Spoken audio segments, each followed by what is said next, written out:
Well. Hello, everyone. At long last, we are back. Welcome one, welcome all to the What Sheep Podcast, episode 81. In fact, it is episode 81, and we will be discussing Alana and my swelf. Oh boy, it's been a long 2 weeks. Alana and myself will be breaking down and discussing Critical Role Campaign 3, Episode 27, while also updating everyone on the happenings that have been going on the past couple episodes, because we have missed those. So we'll be touching briefly on the ins and outs of what's been going on with the characters of the Bell's Hells. There's been a lot. The Basuras has definitely delivered in raising the stakes a little bit with some of these characters and kind of peeling back the layers for some of them as well. It's been a lot of fun. It has been. I've really liked this city. It's funny because we were in Drusar for so long, and it felt like, a lot happened, but also not really a lot happened in terms of personal character progressions and low stuff. Stakes. Yeah. Some pretty low stakes stuff. But now being in Basuras for only a couple days or so, and already things are getting big. Things are new revelations and things are becoming apparent that Yeah, that's interesting actually, because in Drusar I don't mean low stakes in terms of what they did, because that was quite big what they did. There was buildings exploding, there was masquerade balls, but like you say, personally low stakes in terms of the lore and the background. We kind of got, the biggest we got was maybe Dorian's backstory, but that was very Robbie specific. So it's interesting now that they're in Basuras and they're dealing with a kind of smaller issue, smaller world issue of just capturing Treshy, and all these personal moments are coming out and backstory is being dropped, and it's very exciting because that's what we've talked about it for 81 episodes. That's the sort of stuff we love, the kind of personal lore and the little campfire conversations. It's always the best part. Those are always really great, and it's wild because it seems so out of nowhere, because they originally came to Basuras, right, just to find Treshy. We knew that this was Ashen's old stomping grounds. We know this is kind of where FCG was. So we knew we were probably going to get some stuff from them, but we knew they weren't going to be the focus. When we came into this, we thought the focus was going to be all on Armand Treshy, but since being in here, they've got a new party member, Dusk, who is their own whole box of mystery right there. There's a lot going on with Dusk. We've seen some revelations with Fern, that her parents are around, and there's some strange stuff going on there as well with the postcards and all of that. Good. There's a lot. We've got some FCG stuff with Dancer being alive. My God. FCG is malfunctioning again, and their memory is getting all busted. I've got a bunch of thoughts on there. Can't wait to talk about FCG. Yes. There's so much to say. And also the idea that he's an Aormaton, and we had the beautiful Grant Imahara, cameo with Imahara Joe. Love that. Great character. And Death Wish. There's so much. There is so much really packed cool into these last couple of episodes. It's actually insane. We've got Imogen with more ruinous dreams. Imogen with which is now linking to the Paragon's Call. Which is now, which makes me think. Oh, we're jumping everywhere. Talk about everything all at once. Everything all at once right now. But it's actually crazy how much there's going on, and it probably wouldn't feel like there was, but because we haven't had a podcast for a couple episodes, there's just so much to break down. I'll do it. But we will do our best to keep it concise. But that's kind of what the party has been up to recently. But where do we want to start first? We want to start with Dusk. All the Dusk shenanigans. Yeah, let's start with Dusk, because Dusk was still fairly new when we came into episode 25. I think they were only in it for the one episode before the XU break. And I was I think in episode 25 it was very much man, Eriki, she's fun. This is a fun character. They are energetic. They are friendly. Really cool character. Cool design. Oh yeah, for sure. Friendly. the revelation in episode 25 of them having lived in the Feywild with Fern's parents, it was like, oh wow, this is ridiculous. And every time Fern's parents are brought up, though, it just feels like something sad's coming. I know. Because the way she talks about them or the postcards or whatever, and just I think like Dusk saying things like, oh, they never mentioned they had a daughter or something like along those lines. It's just every little bit, it just feels more and more sad. But yeah, Dusk seems really cool. Dusk seems like this is going to be a fun kind of, keep Erica at the table for a while. It's going to take some time to find a way back to the Feywild. And then like episode 26, I remember messaging you saying like, hey, the first 20 minutes are wild. Like it turned on a dime. And it's so good. Someone's done a video edit of pretty much Erica freaking out at the table, and then as soon as the rest of the cast was off screen, they just completely shift into this other character.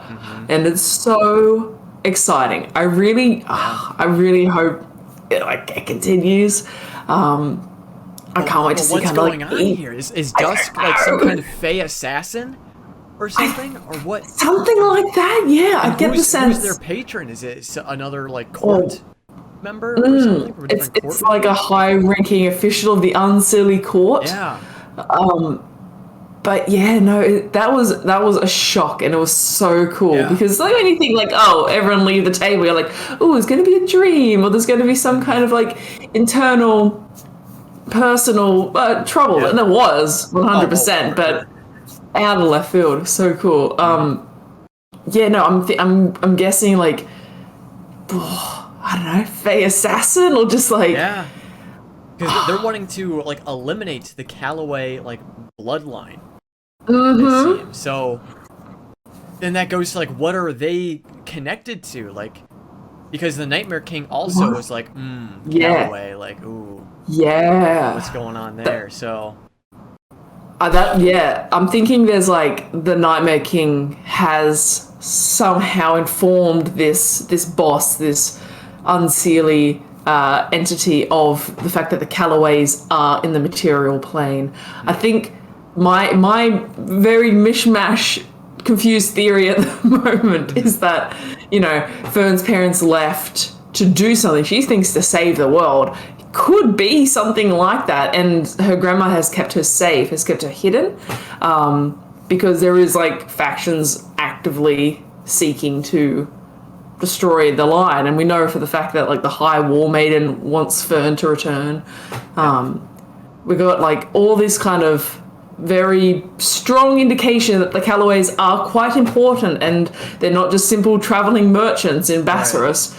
So I think Fern turning up in Dressar and the Nightmare King kind of clocking that is what's led to this chain of events of now there's an assassin-esque type character after them. And Dusk is using Fern to get to the parents. And it raises so many questions about her parents, right? Because we don't really know a whole lot, and we only know what Fern said, that they left to go save the world. Now, Fern mentioned that when they left, Fern was really young. So at first glance, it could have just been like, that's just what they told Fern to like make her parents seem like brave heroes and adventurers, and say, oh, they're going off to save the world. It could have been something totally different and mundane. But now it definitely feels like they were on like some kind of a greater mission. If there's freaking assassins after them to stop them, supposedly maybe from saving the world, or from stopping some plot that maybe the Unseelie Court's trying to, you know, carry out or whatever, and that's why this Fey person has sent Dusk after the Calloways, stop them from doing that. But then like, it's like, what are they doing? Because there was the whole postcard scene, right? That's what I was just thinking. I was trying to like in mint condition, and I've seen like a bunch of different theories bouncing around that Fern's parents are time traveling, and they're like bouncing around to like different timelines. I don't really. That'd be cool. I mean, they've supposedly been to Aeol based on the postcards. Yeah. That has the means of doing something like that. I think too. I'm just quickly back to Dusk. I'm loving now to just everything that Dusk does in that kind of chipper happy persona now, I'm questioning all the time, because they come across sometimes a little mean, and I think now it's on purpose, because it's like they are sowing division amongst the group. Like, it sounds awful, but I'd love to see their attraction to Lorna, or like the way they're kind of like treating FCG, like they constantly call FCG robot, and like, you know, all this sort of stuff. I'd love to see that to be intentional, and like a means to split the group or like upset the group. That sounds kind of too mean, maybe. Like, no, it's interesting because it's like she's trying to be friendly, but there's still like is kind of like a level of like disrespect going on, which is really interesting. And like even what was this, like back in like where was it? It was like Taste of Town, or it was like somewhere else. Like just the way she's speaking to some of the characters, it's like as Kate Dice says, trying to break up Imogen and Lordna. It felt so targeted, and I don't want it to be rude, just because it's kind of like, even though we love the angst and we love the sadness, I feel like that would really hurt Lordna. But at the same time, she might be like totally okay. She might be like, well, you know, win some, lose some. But I'd love to see this character stay evil, stay kind of in this negative space.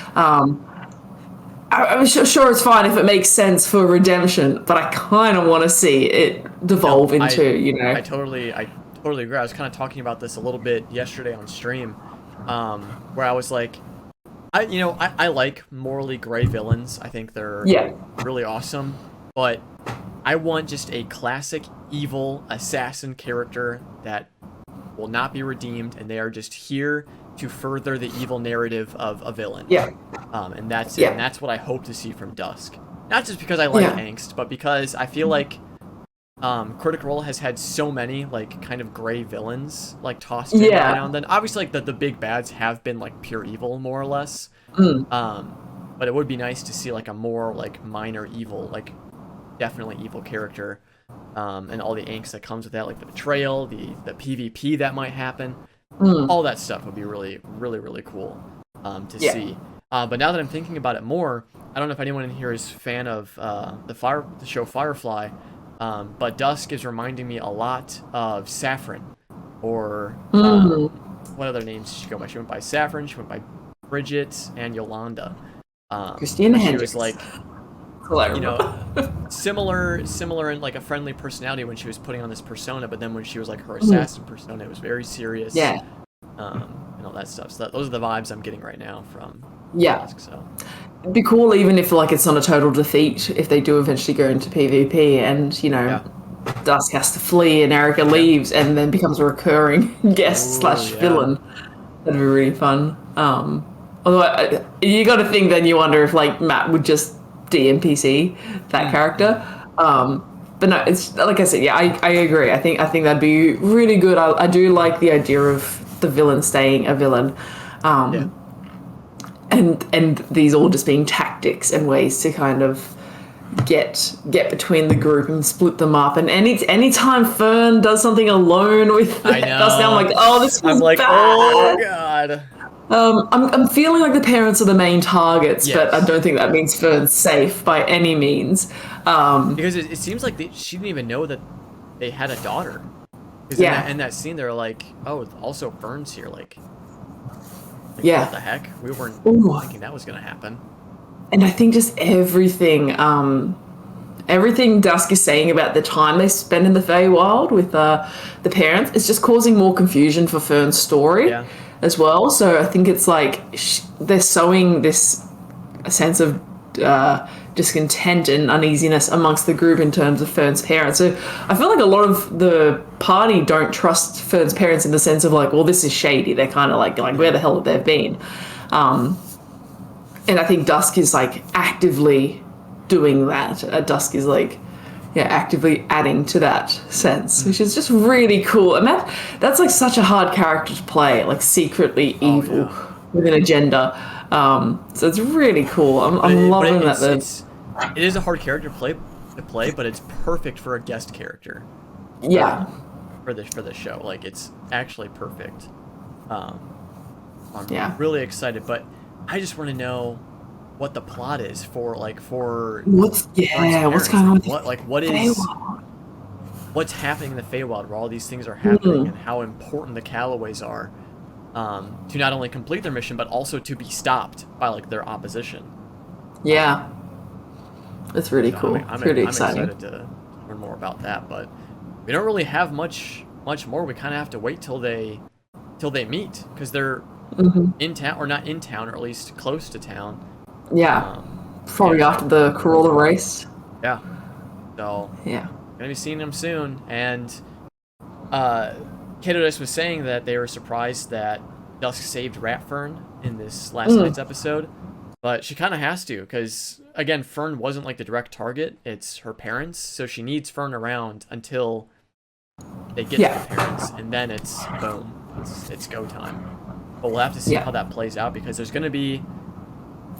Oh, it's so interesting. That's an interesting way to tell this story, and all that stuff, because originally we were gonna be like super excited to see Fern's parents, right? Yeah. But now we're worried to see Yeah. them, because It Dusk is with feels. the party. Yeah.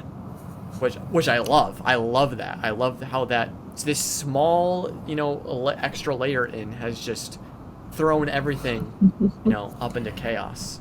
It's And great. you've got to wonder what Matt and Erica have planned in terms of like the reunion. Like, is it Yeah. going to be an instant kind of come out and confront them? Are they going to wait for it to be quiet and like try and sneak in and kill them? Like, Yeah. I can't imagine if it evolves into like PvP, like the party against Dusk, that Dusk would be alone. I feel like there would definitely be minion-esque character, not minions, but like it's like that'd be funny. Minion-esque characters coming in to support Dusk in the fight. But it's so exciting! I'm so excited to meet Fern's parents, just cause, Yeah. because we just want to know what the hell they're doing. But also just to see what they're like, because I mean, in the sending, Fern's mother sounded adorable. She sounded really sweet. But also, like, hey, you've been missing for 90 years of your daughter's life. What the fuck's up with that? And then finding that's so exciting. Dusk is such a cool character. So it's so good how they've introduced them and what it means for the story. I'm wondering, because Kato Dice always brings up great points. I'm wondering if Aurum is like clocking the stuff that Dusk is doing, because we know Aurum is very insightful and stuff. So I wouldn't be surprised if Matt has been like texting like Aurum or Liam some stuff. Yeah, like that he's passive noticing insight or something. Noticing about Dusk, because again, that sparring session they had, that duel, he hasn't really done that with anyone else. I mean, there's not really any other sword fighters in the group, so that kind of makes sense. Yeah. But wanting to spar with Dusk, obviously, it's just a lighthearted scene to have. I don't think there's anything that has to be below the surface of just wanting to spar with someone. Yeah. But we do know how insightful Aurum is, so I wouldn't be surprised if he is not fully and okay with Dusk. Aurum has been a bit off too lately, and I think it's because they're incredibly nervous about the plan and what's happening. Yeah. But I think there's just this constant sense of worry with Aurum as a character, of wanting to protect their friends and stay safe and, get the job done. So I think it's probably compounding on top of those already anxious feelings that this character seems to possess all the time. But I like that. I like the idea that if, Aurum is clocking in on it. I feel like, and as Adam said, like there are some cracks starting to appear in the story, but it's like a little bit, it's like almost reverse meta of maybe the players are thinking like, oh, well, that's like player error of something Erica has said that doesn't make sense for Dusk. Like, I wondered to any extent if they imagine there is actually this plot. Because they've talked about having guests on as villains before. Matt has said how like he wanted to have guest players on to play villains. It's just been so hard with COVID and everything. So I'm wondering if there's like even just a little bit in the back of their minds of saying like, oh, this, like, I wonder, it's Erica. They're finally here. Could this be the one?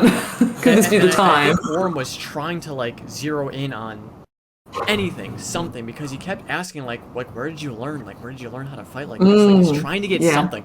He's trying to get her to slip up is what I think he's trying to do. Yeah.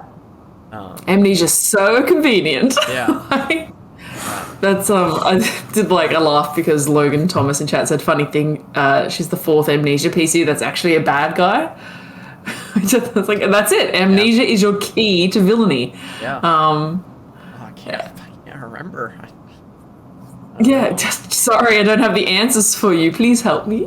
Like, no, it's gonna be really exciting when it kicks off.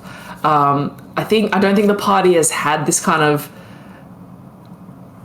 negativity or animosity necessarily directed at it yet. They're quite an upbeat. We've talked about it before. They're quite an upbeat, capable party. They feel like, even though they're a bit silly sometimes, they feel like a professional work group getting shit done. Whereas the Mighty Nine had all their issues, all their personal problems, and Vox Machina were like established and dealing with world-ending stuff. The Bells Hells feel like an effective militia group, like mercenary group. So I feel like this will be the first kind of betrayal that they're really gonna face, which might affect the party in terms of who they trust and how they trust in the future. So we have to remember like how Ollie's death in the campaign 2 like totally changed the party moving forward and stuff. So while Dusk is a guest PC and hasn't really been in the group for a while, they've kind of brought her in under their wing, then having her betray them and perhaps maybe kill one of Fern's parents, God forbid. But it definitely could throw the party for a loop. We're definitely due. We're due. Hey, the angst timer is up. We're due for something going down. We're past episode 26, so let's go, guys. Yeah. In your mind, this is off topic, but equally as angsty, which party member do you think's death would have the biggest impact currently? Probably either Imogen or Laudna. Well, I don't think Laudna can die, but I think Imogen might have. Valid, yeah. I think Imogen might, just because Imogen's death would affect Laudna, and she's like one of she's like one of the faces, I guess, if you will. She's a bit more reserved, but she has put herself out there a lot. But also FCG as well. FCG or Imogen, I think, would probably have the biggest. I think it's always the kind of support, like not support as in like backup character, but like the ones that are the most supportive characters. Because I feel like campaign 2, we always used to say it was Caduceus. If Caduceus died, it would affect the party the most, or if Pike died, it would affect the party. So the clerics, if the clerics die, both mechanically and story wise, it would affect the party the most. That's. Just wanted to bring it up, discuss it a bit. Yeah, no, but just maybe we can segue a little bit into FCG here. Yeah, for sure. They might be. What is going on? They might be Devexian. Might they die? FCG is Devexian. Didn't we joke about this? Like when the campaign first started. I don't think everyone did, because everyone's like, Warforged. Here we go. Lol, Devexian. But now it's like. But now. They literally are. They basically are. Oh. They're basically like a cousin to Devexian. Oh my god. What the hell? Oh my god. So. What? So, I mean, first it started with just, Dance is alive. That's the first big reveal we got for FCG. Hold on a minute. Yeah, that was the, oh no, this is heartbreaking. What the hell is going on with this character? And their memory is shot. Yeah, there is and something is not right. To quickly branch off of their memory is shot, because one of the potential reasonings for that is the shopkeeper, the engineer that they went to. I can't remember their name. Yeah. Oh goodness. Said that a lot of automatons are built from scrap pieces of different automatons. So I was like, oh, this totally makes sense why FCG's memory gets bogged up sometimes, because they're made from a bunch of different automatons. They're probably getting memories from other things, other automatons that they're made of. Like, oh, that totally makes sense why things are like confusing and stuff. So like, oh, so they there's probably a messed up memory and Dancer is alive, but there was some crazy stuff happening. That's what I thought when it's that reveal happened. And it's now we're seeing the way FCG's malfunctioning in this most recent episode too. They're taking aspects of other people they've met and fusing them into their story, or like, you know, aspects of things that have happened and things that are like backstory for other characters and like putting it into their own memory. And whether or not that's just them overloading a bit and not being able to keep a cap on all the information they've received. We still don't fully know, right, like what those numbers were that like Sam's ticking off for, like, you know, those marks that they're making. But it just seems like there's so much happening, and maybe it's just this way of like a way Warforged processes emotions. But because we had them saying things like, you know, oh yeah, Delilah made me, and what did Dancer look like? Oh, they looked like they were covered kind of in a bit of fur, and you know they had tattoos and blue skin. It was like all coming in at once, which is horrifying. Like it's kind of scary because it's even more like so they're coming unwell. Yeah, because FCG is meant to be the heal one. I loved it. It's typical Sam though. Last episode where Lorna and Imogen got back together, like they reconcile their differences, and then they're like, oh, we should probably like let FCG think that they helped, and they went like, oh no, please help us, FCG, and he's like, okay, really switched it on them, like made them feel dreadful about it.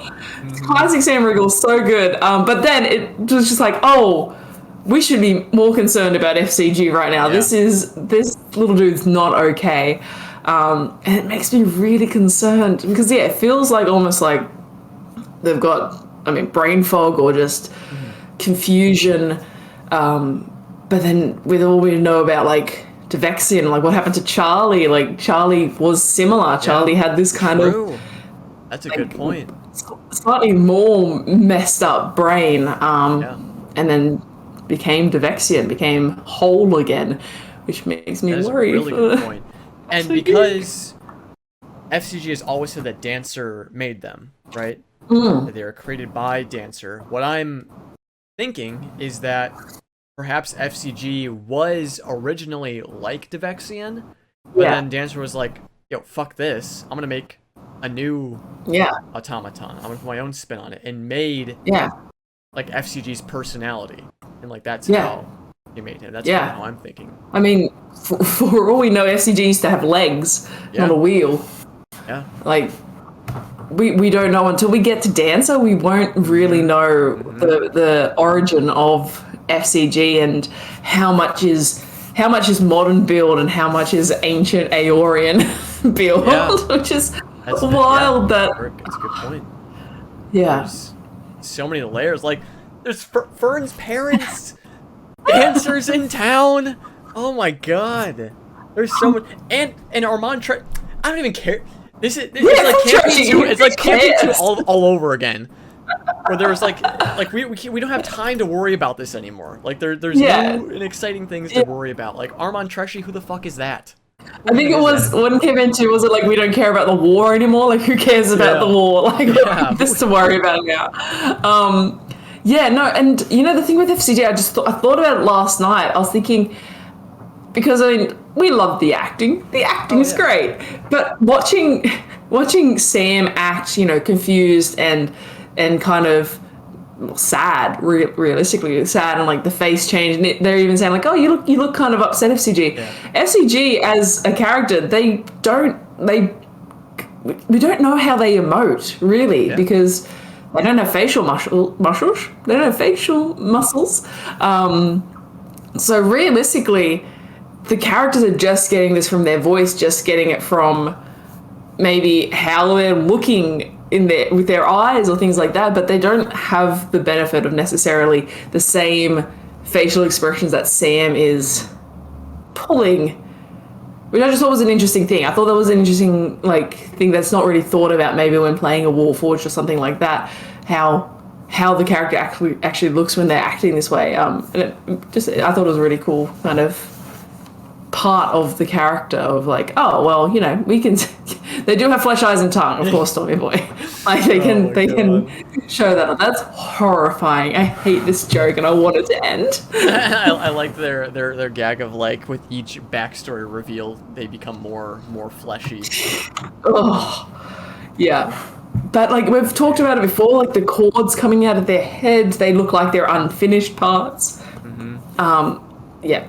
Oh, I can't wait. I don't even care about the car race. Like I want them to speak. I want them to speak to Fern's parents and speak to Dancer.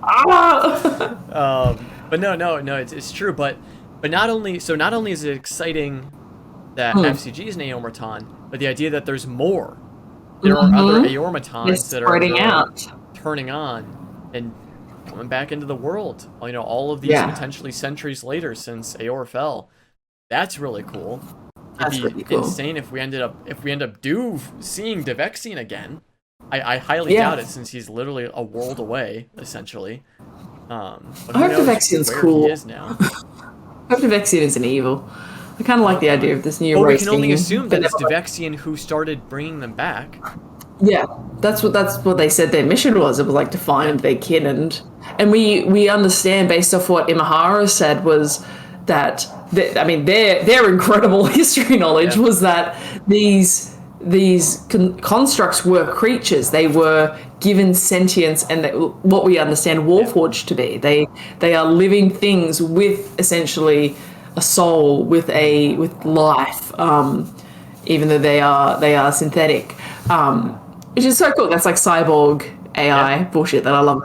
I love about this sort of stuff. So I think the whole time Sam's been playing up that I don't have a soul, like you're living creatures, I'm not, and we've been going the whole Pinocchio route of one day you'll be a real boy. It's all coming together. It is. It's all coming to the forefront. We're here, but does that mean they could be like true resurrected into like? I don't know how that works. I guess so. Warforged counts as creatures. We've had this conversation on this show before, where I can't remember if they're constructs or creatures. I think they're creatures, so they can realistically be targeted by that spell. I know what I'm talking about. I know D&D. I don't know. It's fine. D&D's hard.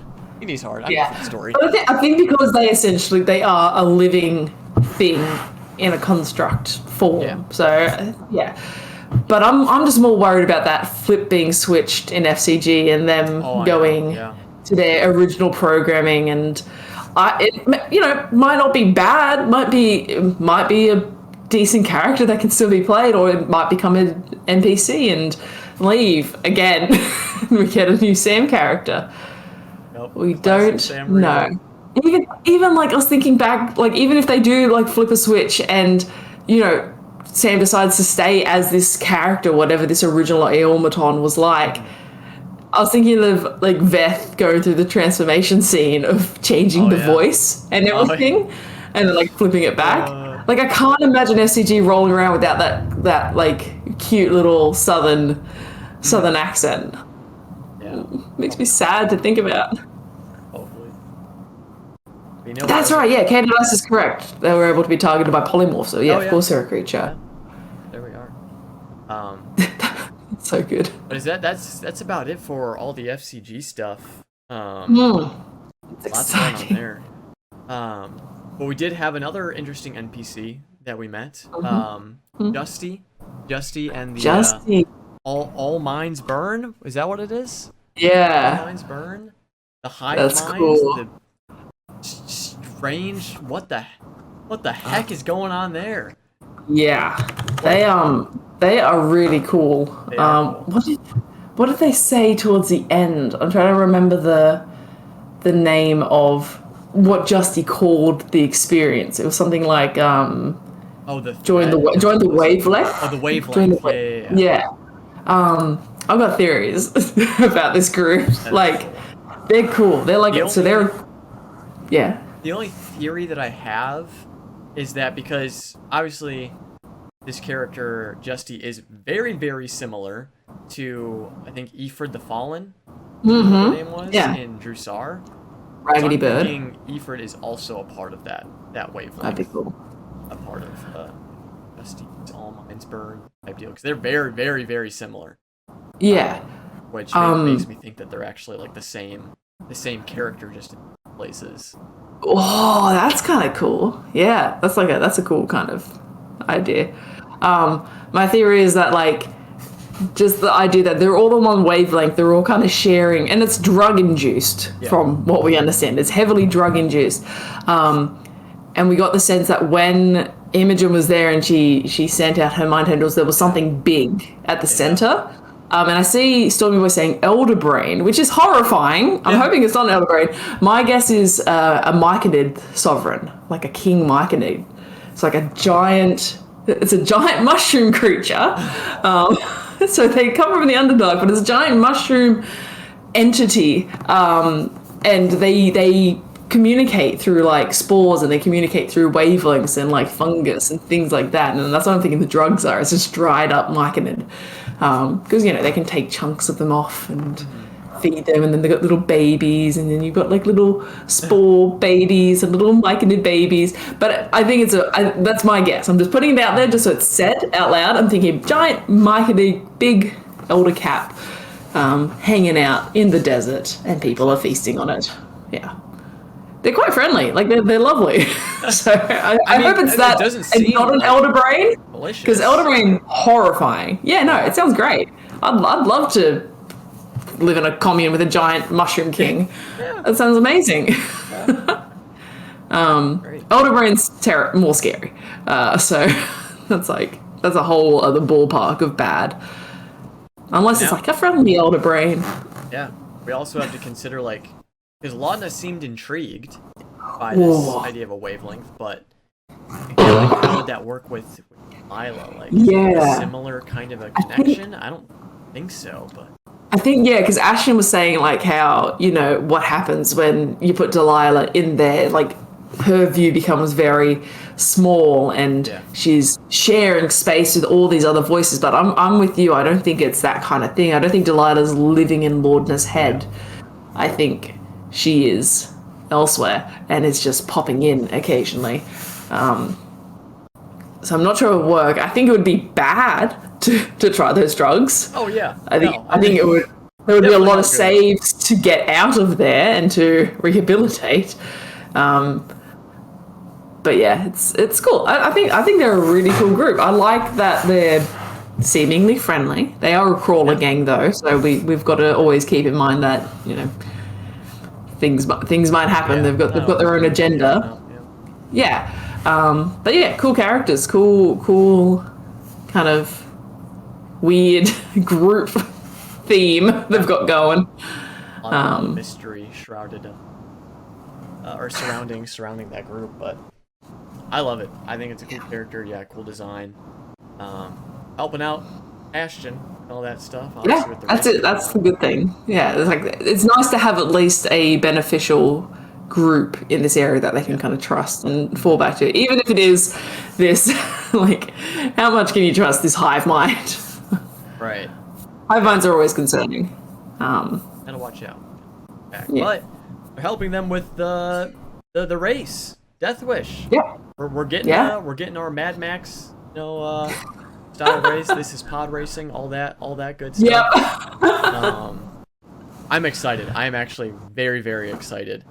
Because I want to see how it's mechanically going to play out. I think that's what I'm most excited about, because it's going to be interesting, not only in just fun for the players, but seeing how Matt plays out a race is going to be really, really fun.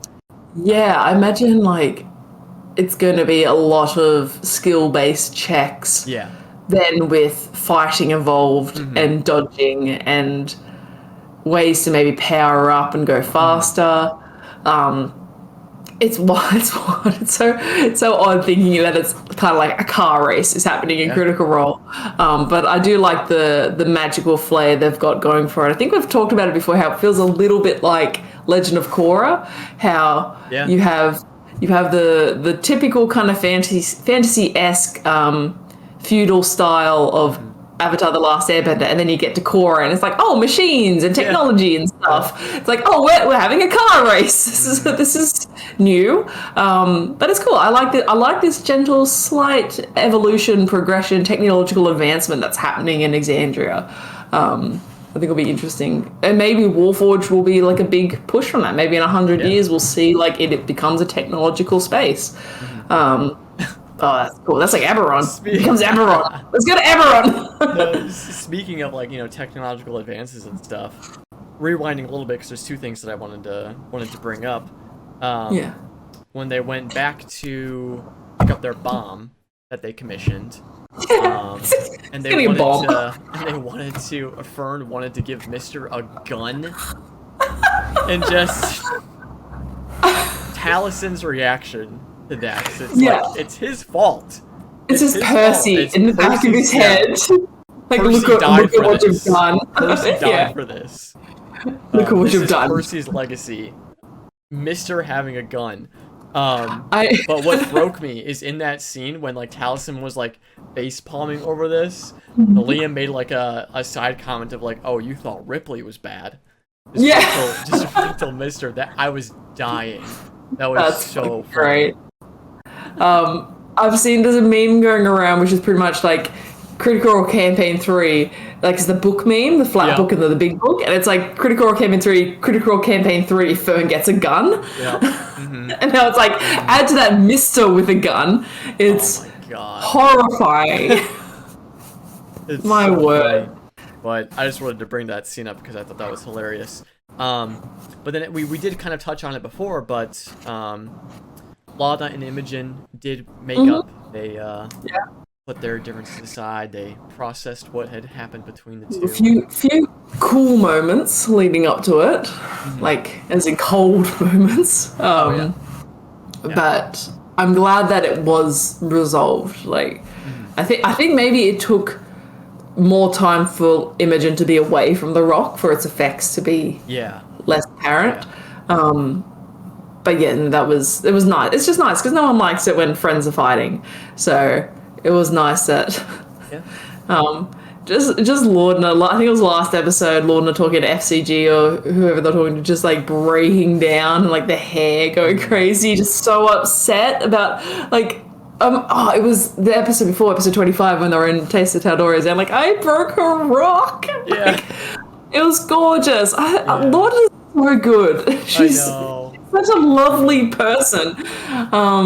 And it just makes it even worse when inevitably Delilah ends up taking over and, killing half the party. Yeah, and Imogen's off in Ruidus and can't do anything about it.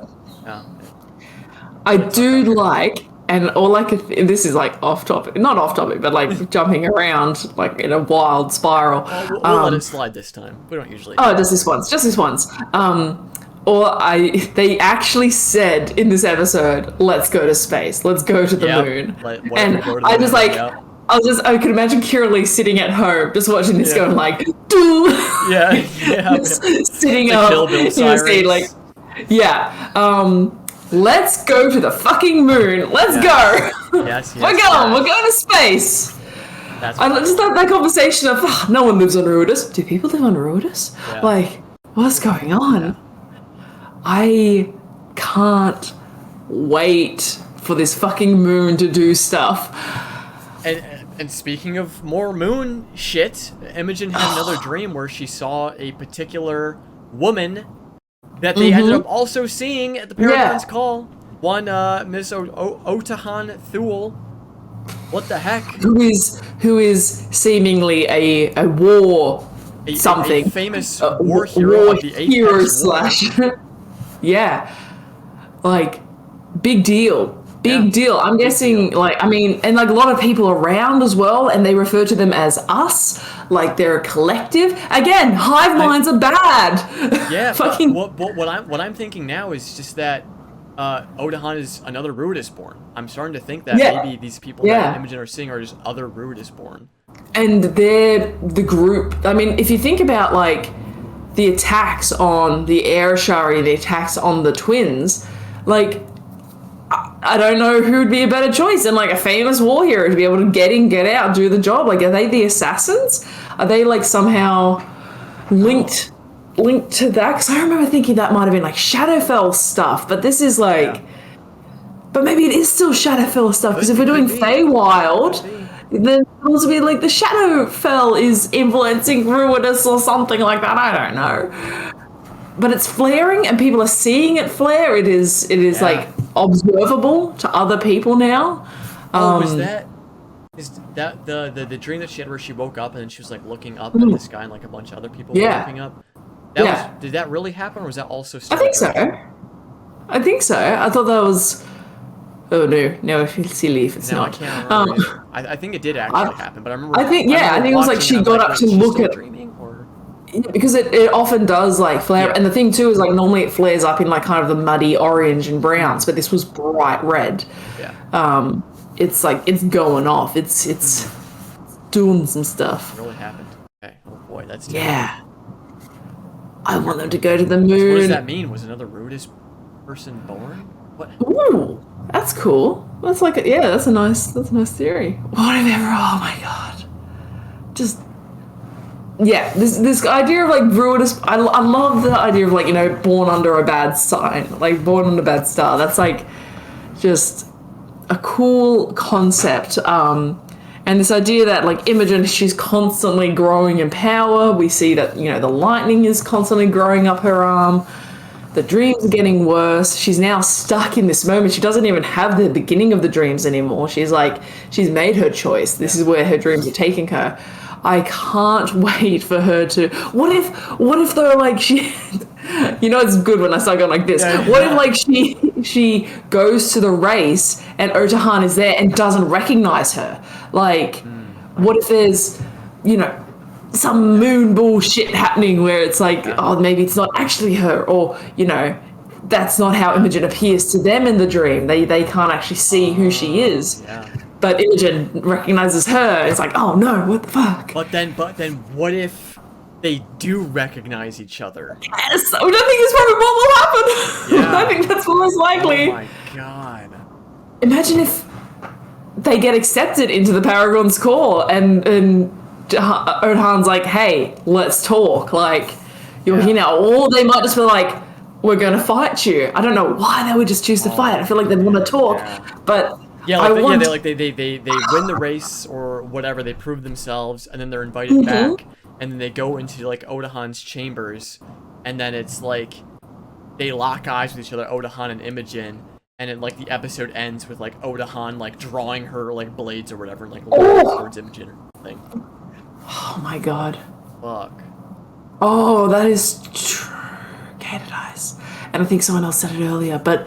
The Paragon's Call, they're linked with the Raven Queen, with the Dusk Maven. It's all about, you know, that and forgive me if I'm wrong, I might be getting this mixed up. The Raven Queen is, I know typically they're Shadowfell based. I don't know if they're Shadowfell based in this story because they're behind the Divine Gate. But when I think of the Dusk Maven, I think of Shadowfell. So I'm not going to draw that connection because I think that's incorrect. I think the Dusk Maven is technically behind the Divine Gate, so not involved with Shadowfell. Yeah. But I'm just throwing it out there because it lends credence to my weird theory that doesn't make full sense. No, it's great. There's, oh my god, there's so much. I'm getting more and more invested again. Yeah. Because Calamity, I was super invested in Calamity. Yeah, Calamity was like. Now I'm getting good. like reinvested in. Yeah. Campaign 3.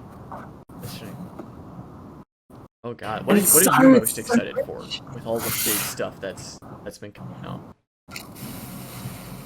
Probably the reveal of Dusk's motives, I think, is going to be really good. I think it's going to be juicy, because I think there's going to be some acting when that happens.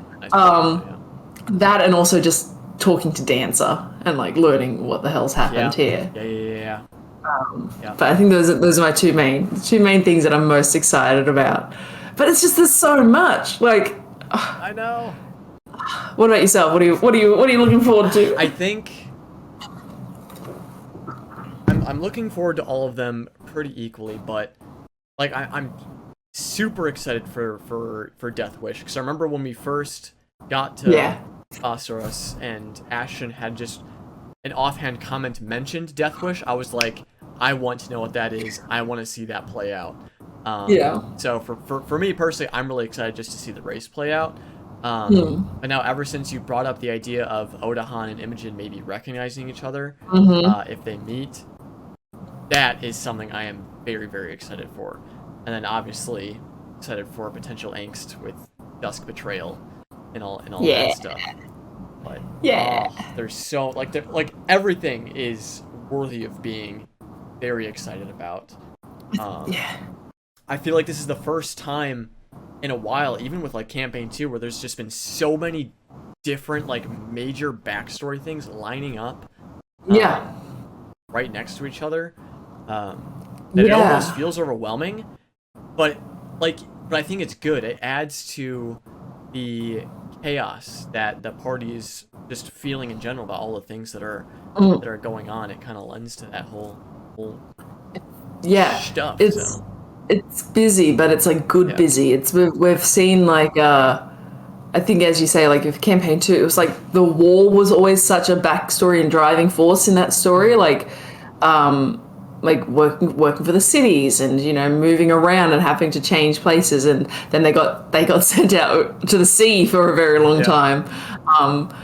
But yeah, no, this one, you're right. It's like everything's kind of coming to a point in the city. Everyone's got like something happening in the city. Maybe not so much Lordna and maybe Orem, but for the most part, there's like a major plot point for each character is coming up, which is it really surprised me too when like we got to this place and it was Fern heavy, and I was like, oh, I wasn't expecting Fern backstory for ages, but I'm super into it. Like, let's go. This is really cool.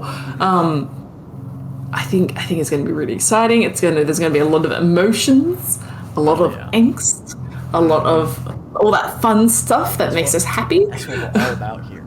Yeah. Let's just make us feel. Make us like have feelings, please.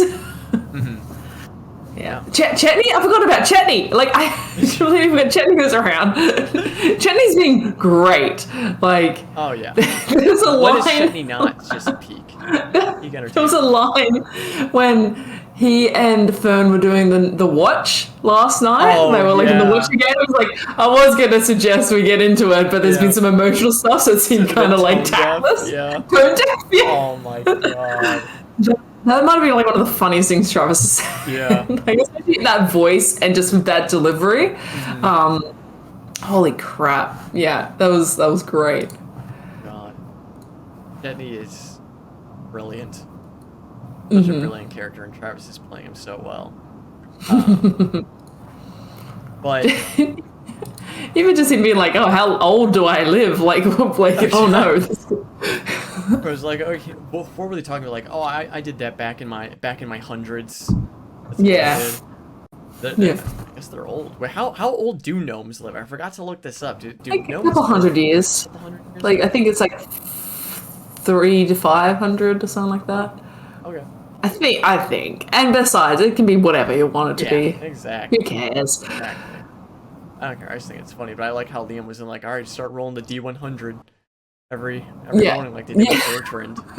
Yeah. Oh man. Oh, that's amazing. So it's so good. Oh, I'm loving the show. As you said, like it was. I feel like EXU came at a really good time. It did, yeah. Like it was. I don't want to sound too negative, but it was it was a bit of a chore sometimes to like get through the episodes, and not because the episodes were bad, but I think it was just, you know, watching an episode, getting through it.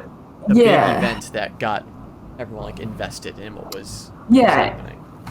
Even traveling on the airship, it was just like, yeah, cool. It felt very safe. It felt like a lot of, like I said, the party were being so successful and so so good at what they do that nothing kind of felt like the stakes were there. And so now that we're here and the stakes are high and everyone has like a stake in the game, it feels really exciting, and it feels like there's potential because they can go anywhere from here. Like if they get trashy, they can send him off, but they can go anywhere from here. They might go to the libraries in the south. They might go to Zephyra. They could go to the fucking moon. Like, there's paths. They could go to the Feywild. Like, let's just go.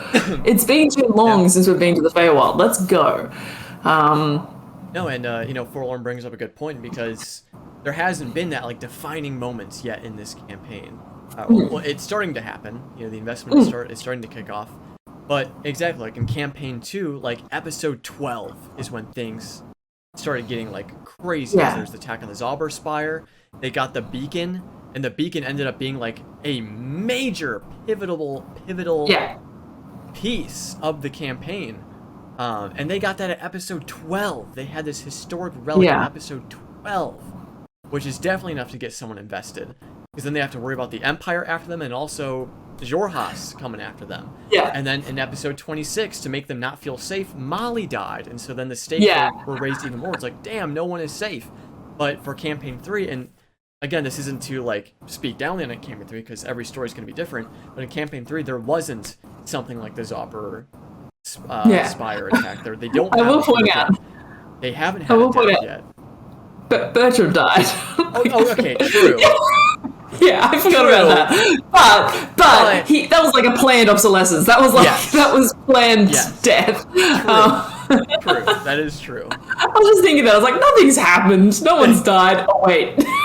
that is fair. I guess back when the campaign first started, Bertrand dying, episode 3 was a pretty big deal. But again, the fact that it was like kind of expected, because it's like, oh, Bertrand's here. He's probably not going to last long. Like, there was a lot of speculation early on that, he's probably not going to be a mainstay. It feels like a different campaign almost, the start of campaign 3 versus campaign 3 now. But I think it's just because they've found their groove and they're like getting into it. I think starting any kind of new campaign setting, brand new characters for the most part, brand new characters, and having a full-time guest player for quite a number of episodes too, the dynamics and the way the story's unfolding, the new setting, the new continent, I think it's now like fully kicking off and finding its feet, and like it's really enjoyable. Like I'm enjoying it a ton, and I just can't wait. It's going to be so good. I think, is it one more episode next week and then they're going on break again? That's how the break schedule works? Or they're taking the week off? I can't remember if they were going to do like a full month this time. Oh yeah. So next week. So their next break is going to be in August. Oh, so okay, so I think they're running next week when they normally would have that off. Well, when they run next week, wouldn't the 20th? Isn't it the? This is now just technical scheduling questions. Yeah. I thought it was the last Thursday of every month they were taking off. I think they're running this entire month, but I can't remember. Okay. Oh dear. That's a lot, but it's good because it's like we can get the race next week, and then all the lore and all the like. We might not have a cliffhanger to unless they're not, because again, like if they are taking the last week off again this month, like it could be the race that is next week's episode. And there's a reveal. But then it ends on the cliffhanger of like Otahan and Imogen recognize each other, and then boom, we have to wait 2 weeks to see what the heck happens. Who knew? Who knew? I'm so excited. I'm so keen. I know. I'm so ready for it. But is there anything else we wished to touch upon for these last couple episodes? There were a lot of like really fun like little moments the past couple episodes that we haven't really touched on. I mean, like Quackafern was peak. Taste of Tal'Dorei. Was phenomenal. I'll admit I didn't like at the start, but I've gone back and rewatched it, and I liked it more the second time. Maybe that's true for the Taste of Tal'Dorei experience, but I was just like, it was kind of like the. Again, not to sound like a negative bitch, but it's like it was the opposite of I think the first time I watched it, I thought this is fan service, and then I think watching it the second time, I was like, oh no, this is party service. This is player service. This is the DM providing for his players. So that made me like it a lot more. But that was great. I love the waiters as villains of Exandria of Taldori. That was pretty funny. That was good.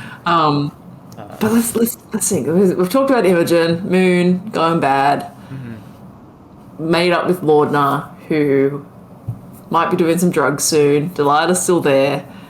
You know, getting hit on by Dusk. Conflicted feelings there. Orym also getting hit on by Dusk. That was good. But potentially, we think maybe cluing in a bit on Dusk. Right. We've got Dusk themselves. Just waiting. Waiting to strike. Who else? Fern. So much stuff happening with Fern. FCG. So much stuff happening with FCG. Ashton. We got a little bit of Ashton. We got a little bit about the fact that they were an orphan from the Greymore orphanage, or the Greymore estate, I should say. So we got like a little bit of them then. There, yeah.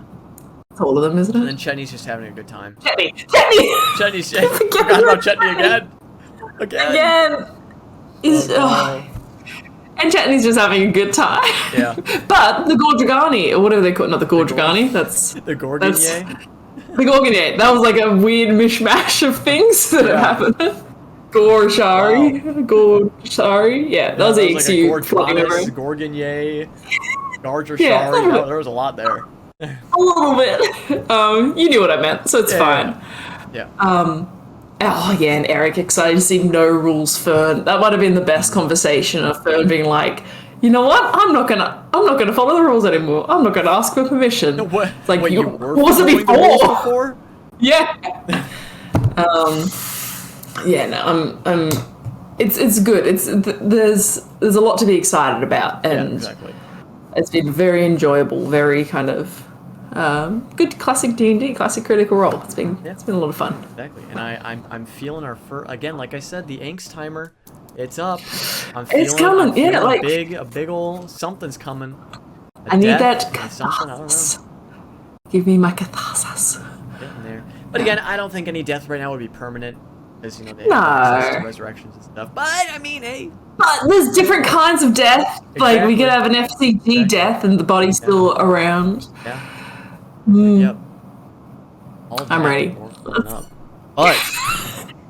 with all that being said, is there any other last thing? I just want Caleb to die. Is that too much? I just want Caleb to like. I was so curious talking about camping too again. God damn! Caleb back in here for a bit. We need a little bit more Zembian angst in this party. It's good. Oh, and then jetpack Otahan, Mandalorian Otahan. Oh, it's coming. That's what I was kidding. Yeah, it's gonna be great. Yeah. Gonna be great. Lord. With all of that being said, I guess we can call this one a wrap. There is a whole lot going on. I'm impressed. Good job, Alana. Speed run. We did. We speed run that. We killed that one. Let's go. But I think it's because those 3 episodes were also kind of linked. Like they were. Yeah. It was a nice little package for us to come back to, I think. And I'm excited for next week. We can talk about this car race and what's going on there. But yeah, it was nice. But as always, y'all, thank you all so much for joining us. Those of you who tuned in on the live chat and participated. And thank you to everyone who's going to be watching this on the YouTube upload or on Spotify, Anchor, Apple, wherever this podcast may find itself. Thank you all so much for showing your support. If you wish to support us further, be sure to give us a follow on Twitter. We post updates on when we're going live, if we have to take off, if we have like off weeks or if something goes on. So if you're wanting to stay up to date on when we will be having our podcast, be sure to follow us on Twitter, which is @WhatTheSheepPod. A link will be posted in chat as well as in the description down below. So be sure to check that out. Give us a follow. And of course, as always, don't forget to love each other. Spread the love to everyone you meet, to everyone you see. The world needs more love in it, so make sure you're spreading it around. But most importantly, make sure you're spreading it to yourself. It is very important to love yourself, so make sure you're taking care of yourself as well. Make sure you're eating some food, drinking some water, getting plenty of rest. Proud of you. And again, thank you for being here. So, with all that being said, I hope you all have an absolutely wonderful rest of your morning, day, evening, wherever you may be on this glorious earth. And we'll see you all very soon. Bye, everyone. Bye. I would just like to take a second to give a huge shout out to all of my amazing Patreon supporters. Thank you to all of my expositors, Leah, Olivia, Sean, Pseudonym, the DMsden, and Hannah. Thank you to all of my archivists, Annika, Daniel, Elliot, Emerson, Melissa, Noel, John, Linnea, and Matt. And thank you to all of my high curators, Adam, Caleb, IMI, Andrea, Dustin, Rin, and Sylvia. Thank you all so very much for supporting me on Patreon. It truly does mean a lot to me. I hope you all have an absolutely wonderful rest of your day. Stay awesome, and I'll see you all in the next one.